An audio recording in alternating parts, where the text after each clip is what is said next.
So Mike Pantile, our mutual friend, sends me like an Instagram direct message or something, which I never check, but happened to check this one day. And he said, my friend Nick has come up with this program that blocks distracting apps on your phone.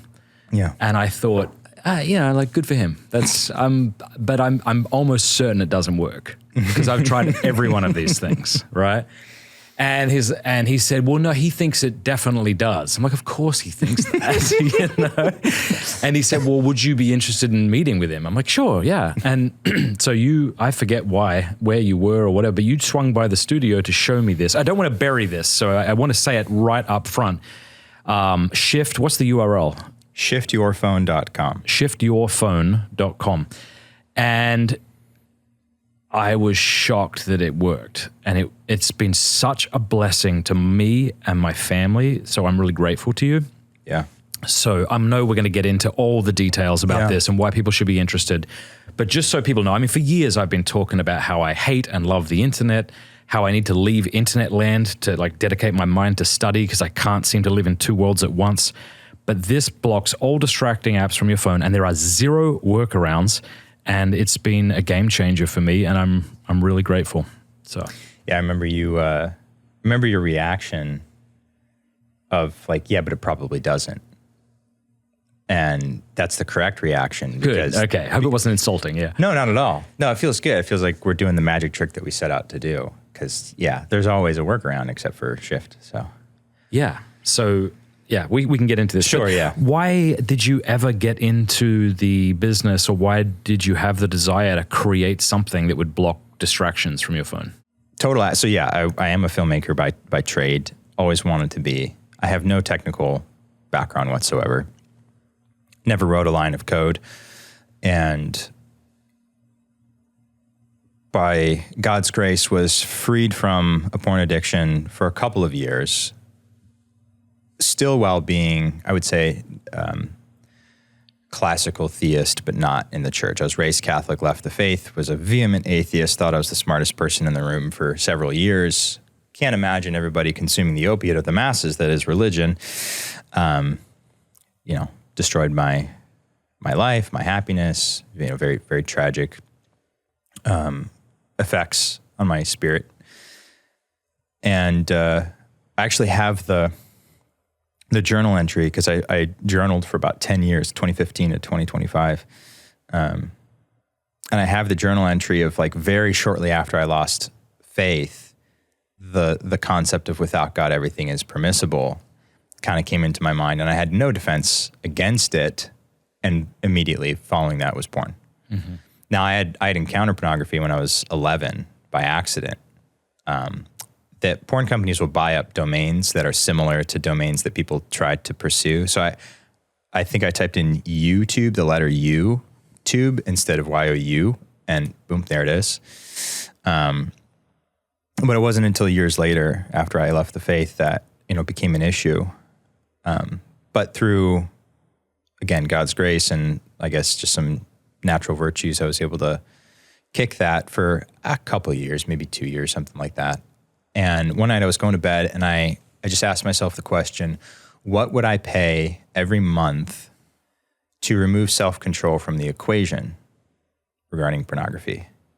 Because it was always part of the equation, even with Covenant Eyes or Canopy or any of these services out there that I knew existed. What would I do to remove self-control from the equation? And I said $30 a month because I'm cheap. But that framing of the question, I realized nobody had really asked before. How do I remove self-control from the question of pornography? Because I never accepted, even while I was within the addiction, I never accepted it as reasonable. I was like writing essays about it. I was researching like addiction. I couldn't understand why this was such a problem beyond the fact that like obviously it's super stimulating to dopamine. People just throw around neurotransmitters like they mean, well, this has 100% increase in dopamine, therefore you are now a slave forever.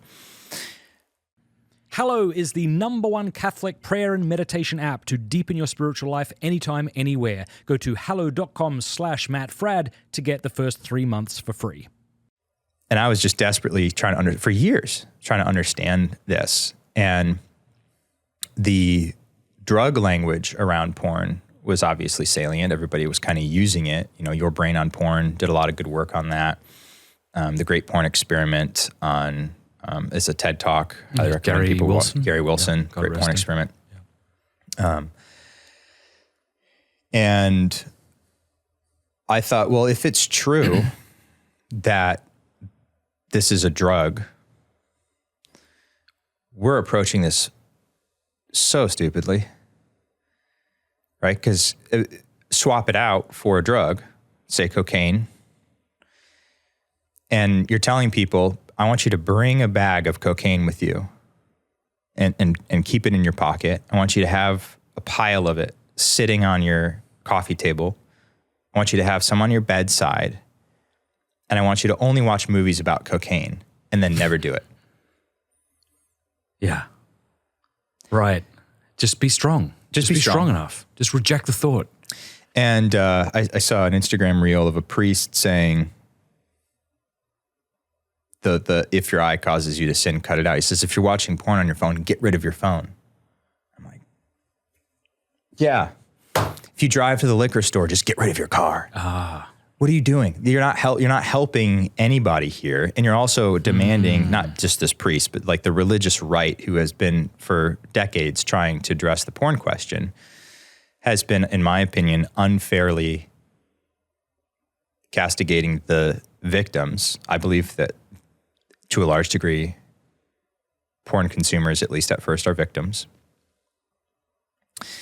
And they're demanding saintly levels of virtue. Whoa. From essentially a crack baby.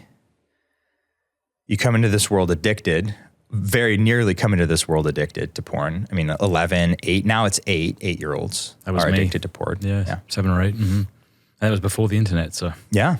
Okay, so get that person in their most formative years, just barely escaping the age of reason, and give them, my friend Will told me about, St. Anthony Desert Hermit, right? I don't know if you've heard the story that he was in the desert where hermits go, and the Queen of Sheba appeared to him naked to tempt him. Okay, I don't know about this, yeah.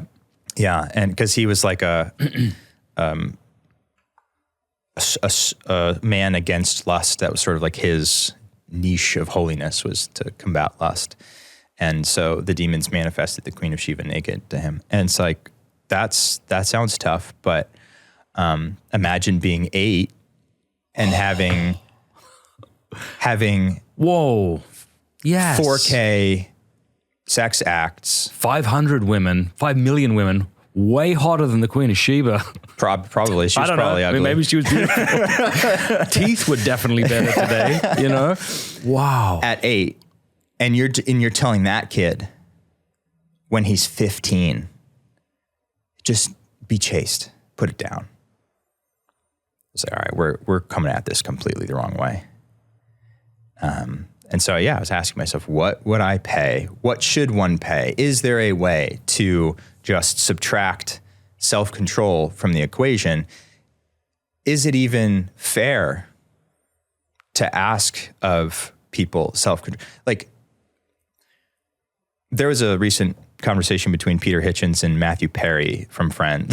I don't know if you saw this. Yeah, I did. Yeah. I don't know how recent it was, because It's a while ago now. Yeah. It was several years, I think. Passed from a drug overdose. And they were debating drugs. And I think they were talking past each other pretty strongly. Matthew Perry said, this is an addiction. I can control the first drink, but I can't control the second. So I do all of these things to make sure that I don't have that first drink. Peter Hitchens, in his lovely British accent, is like, you're full of it. You have total control, which I was surprised that a man who studied as, the church, and I mean, he's an Anglican, but still is studying all this stuff as much as he did, didn't understand, like, grace builds on nature, and like virtues are habits and vices are habits, and like you become more and less culpable the more you consume or perform certain vicious acts and so on. So like free will is not binary. You don't have absolute freedom and then make every bad decision. This exists on a gradient. And they were just talking right past each other. Peter Hitchens is like, jail drug dealers, jail those who do drugs. And Matthew Perry is like, I am a helpless victim of a substance that has total power over me. And I just thought I think it's both. Like, we're not Saint Anthony. We don't have that level of virtue. And we're being tested in a vulnerable state beyond our capacities. And it's, I think, a masterful work of pride to get this narrative into our minds of like, just work harder, just work a little bit harder, just pray another rosary, do another devotion to St. Joseph. Yes, do all of those things. But you're standing in the shower with a towel trying to dry off. You're like, why isn't this working? Whoa. Thank you very much for watching that Pints with Aquinas clip. If you like it, do me a favor, click like and subscribe. And please offer a Hail Mary for the work of Pints with Aquinas and all the people we're trying to reach. God bless you.